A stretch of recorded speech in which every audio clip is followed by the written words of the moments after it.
What's going on, boys? No Guides here. Welcome back to another video. In today's video we're going to go over 5 new skill moves that are introduced in FIFA 22 that can help you give you an advantage inside the box to score more goals and ultimately win more games. Now we're going to talk about skill moves like the super knock-on because everyone seems to forget about this skill move, one of the most effective skill moves, but yet because it wasn't released in a patch note as an actual skill move, everyone forgot about it. So without further ado, let's go straight into the video.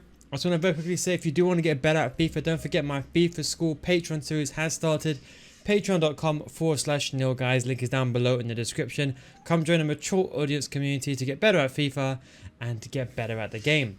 Now the first one we're going to go over is, as I said, the super knock-on. It's a very effective skill move. Don't forget L1 triangles are really effective, especially getting in behind, but sometimes there could be a defender just in front of you over there, and because the benefit is of that most attackers have really good sprint speed, with the ball they are always slower moving than, for example, a defender. So a way you can avoid this is using a super knock-on. Now it's very simple. The direction you're running in, all you want to do is you basically double click or double move your right analog stick and flick into a direction. So let's say, for example, I'm jogging this way, you just double tap it like that and you can do the super knock-on. Now this is the most important thing. You can't be standing still and you can't be jogging. You have to actually run. So run, and then when you run like this and you double tap it, you can see you knock the ball far in front of you. Now this is very good if you're running into space and you want to get the angle. You can literally double tap the right analog stick and you knock the ball going on. Now the best thing about it this year is the longer you hold the double tap, the second one in particular, the further the ball goes. So let's say I'm running from left to right. If I hold it the entire direction, see how far the ball goes, and you can basically keep spamming it. So you can see just to go from one half of the pitch to the other.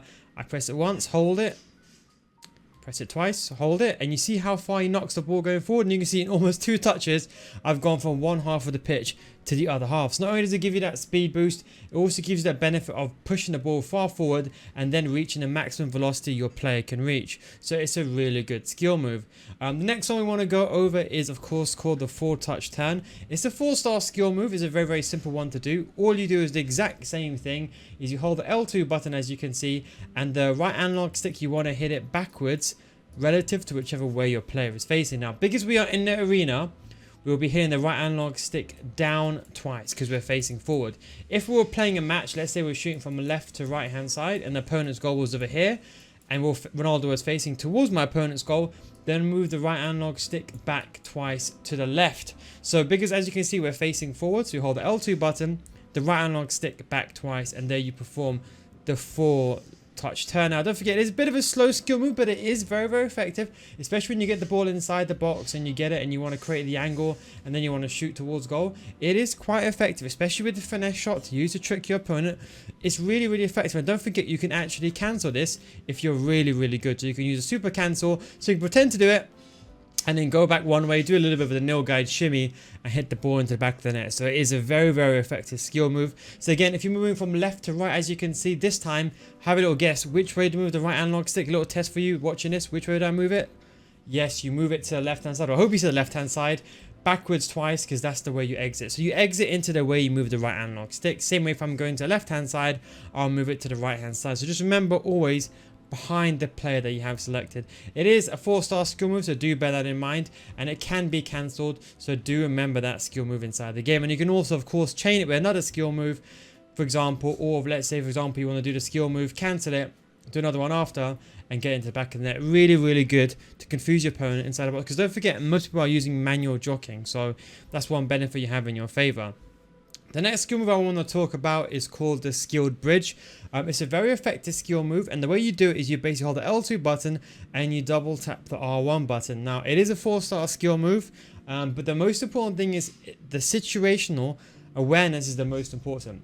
This skill move always exits on the right hand side. So like this, see, it always exits on the right hand side. So if you're running from the right hand side in theory and you're cutting inside, it's much more risky to do this skill move. Why? It's because the ball is exposed on the player side. But in contrast, if you're on the left hand side and you cut inside and you use that skilled bridge, the goalkeeper can only either bring you down, concede a penalty. So if that was in a game, that would have been a penalty for me, or I would have got a free kick if I was outside the box. So you see, that's the benefit of the skilled bridge. The benefit is that it has that maneuverability, and if the opponent's on the left hand side, your body naturally shields the ball. You see that? And that's the benefit of the skill bridge that no one talks about. So if you're going inside the box like over here and use a skill bridge, you can also use it to create the angle and then trick your opponent by going opposite way to kind of out predict, outsmart goalkeeper movement. But don't forget, you have to be moving the left analog stick to do it. So if you stand still, you hold the L2 button and you press the R1 button twice, the player just starts doing kick-ups. So do bear that in mind. Likewise, when you're running, you can't do it as well. As you can see, if you try to do it, it doesn't always work all the time. It's only if you let go of the run button, but at the same time, if you do it, it works only sometimes. So don't think, oh yeah, I've done it once, it'll work all the time. It doesn't, because this is in arena. In next generation, I found that sometimes the gameplay is a bit slow. I'm pretty sure you know that. So make sure you're not standing still, because you try to do it when you're standing still, you'll start doing kick-ups. So make sure you're moving the left analog stick. That's the best thing I can advise you. And again, the left analog stick can be moved in any direction. But if you want to run, you can do it, but it doesn't work exactly the same way in the next generation version. So do bear that in mind. So that is a very, very good skill move. The next skill move we're going to talk about is called the scoop turn fake. Now this is actually quite a complicated skill move, I won't lie. Basically what you want to do is you want to do a scoop turn. So a scoop turn is basically a fake shot in a 45-degree angle relative to whichever way you're facing. So I can scoop here to the right hand side, or I can scoop here to the left hand side. See like that, even how hard it was there? Like that. And the running scoop turn is a 5-star skill move, so you do in theory need 5-star skill moves for this. Now what you want to do is you actually want to exit as a scoop turn, but halfway through the scoop turn, when your player starts making the animation, you then want to change direction with the left analog stick. So let's say in theory, for example, Ronaldo is facing forward. If I want to scoop into this angle, I have to aim my left analog stick to like a 45-degree angle, like so. Do a scoop turn, and then you have to exit. Now you can exit either behind you, or I would say exit to the left or to the right. That's kind of a quick trick that I discovered. So it's a bit hard to show you, so I'll do this live so you can get a bit of an example. So I'll scoop here, animation kicks in. So I'll scoop here, get that. See like that? So here's a scoop turn fake, and as you can see, it's quite complicated to do, and it's important to show you this without me just pausing the video and then showing it to you how it is, because in real time it takes some time. So it depends what angle, because if you're in an odd angle like this, if you try to scoop, you might scoop the wrong way. So try to make sure you get it, otherwise you end up doing a regular fake shot. So the best advice is go into the arena, just practice scooping to the top left, as you can see like that, and then change direction. As you can see, it's quite complicated. So like there, like that. See like that? See how I go one way and I cancel it? So it's good, for example, if you're pretending to go, for example, inside, and then you cut back outside again, then you cross the ball or you shoot the ball into the back of the net. Don't forget, it is a 5-star skill move, so when you do it, you have to have 5-star skill moves. But again, the animation is very, very quick. You kind of get a little bit of that speed boost, as you can see. I'll show you one more time.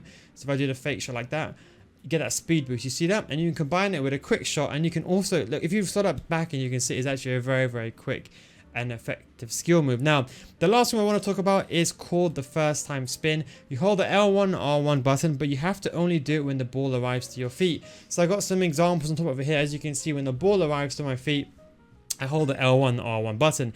It's a really, really good effective skill move, because sometimes if you don't know what to do, you're playing for time, you can just spin around. And because people are using manual jockeying, sometimes they might overcommit one way because they think you're turning into a direction.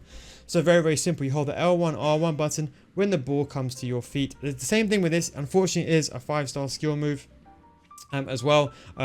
But do bear in mind, when the ball comes to your feet, just hold the L1 R1 button. Probably one of the simplest skill moves to do, and has the best effect because your opponent can never guess where you're going. But anyway guys, I hope you enjoyed this video. Thank you very much for watching. Take it easy, and I'll catch you next time. Peace out.